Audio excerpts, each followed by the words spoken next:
Avez-vous déjà délégué aux autres une partie de votre identité, une partie de vos désirs profonds, une partie de ce que vous désirez?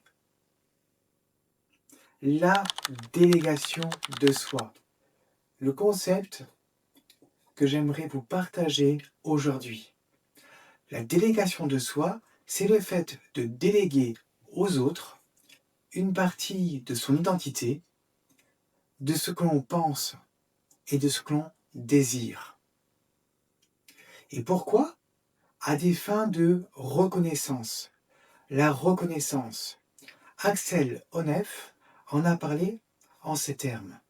La reconnaissance, pour lui, elle est au cœur de nos relations sociales. Elle est au cœur de ce qui est un besoin fondamental dans notre vie avec les autres, dans notre vie à travers les autres et dans notre vie que nous partageons entre soi et le monde. La reconnaissance. Mais d'abord, laissez-moi parler de la connaissance. Parce que avant d'être reconnu, il faut d'abord être connu. Et là, je vais mettre tout le monde d'accord. Imaginez un paysage, et puis vous êtes là, devant ce panorama, et puis vous dites, je reconnais cet endroit. Je reconnais cet endroit sous-entend que vous avez déjà été dans cet endroit pour une raison ou une autre, et que vous reconnaissez cet endroit. C'est-à-dire la reconnaissance, il y a le mot connaissance et le préfixe re qui veut dire une nouvelle fois. Autrement dit, connaître une nouvelle fois. Donc, on va déléguer une part de nous-mêmes, une part de notre intime, de notre identité, du plus profond du fond, à des fins de reconnaissance.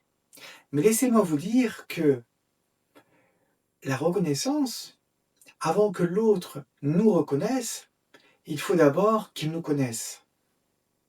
Et pour qu'il nous connaisse, il faut au moins en partie lui montrer une part de nous-mêmes avec un aspect bien authentique, c'est-à-dire comment voulez-vous qu'il nous connaisse si nous portons un masque.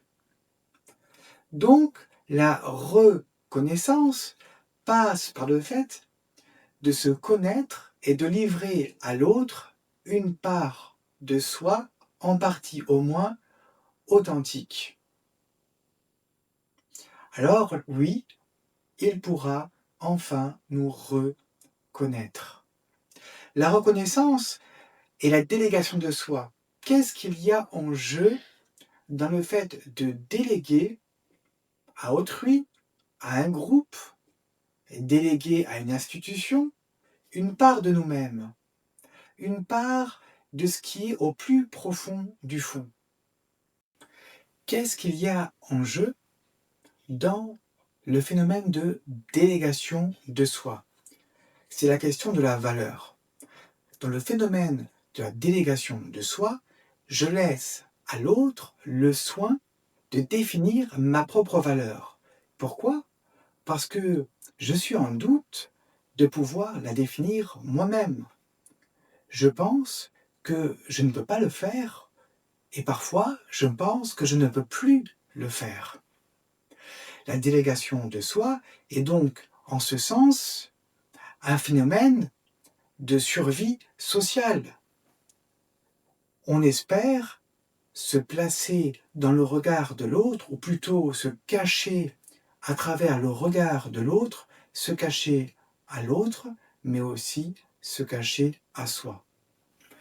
Dans ce phénomène de survie sociale, je me dis, si je fais ça, si je me rallie à la pensée des autres, si je me rallie au désir des autres, si je calque ce que je pense à la façon dont les autres m'indiquent qu'il faut que je pense, alors je ne serai pas rejeté, je serai reconnu. Imaginez, vous êtes au travail dans un conseil d'administration ou autre part dans un groupe où on vous demande de donner votre avis sur quelque chose de crucial et sur quelque chose qui vous tient à cœur. Et le vote se fera de manière non pas anonyme, mais publiquement, par exemple à main levée. Et là, parce que vous abdiquez la situation que vous voulez confronter avec le monde, vous choisissez de vous confondre avec les autres. Vous choisissez la part qui, en quelque sorte, cristallise les attentes des autres. Et donc, vous faites un choix non pas de cœur, pour ainsi dire, mais vous faites un choix de connivence. Vous essayez de rentrer dans le moule. Ou, dit autrement, vous vous conformez. Maintenant, laissez-moi vous dire quelque chose.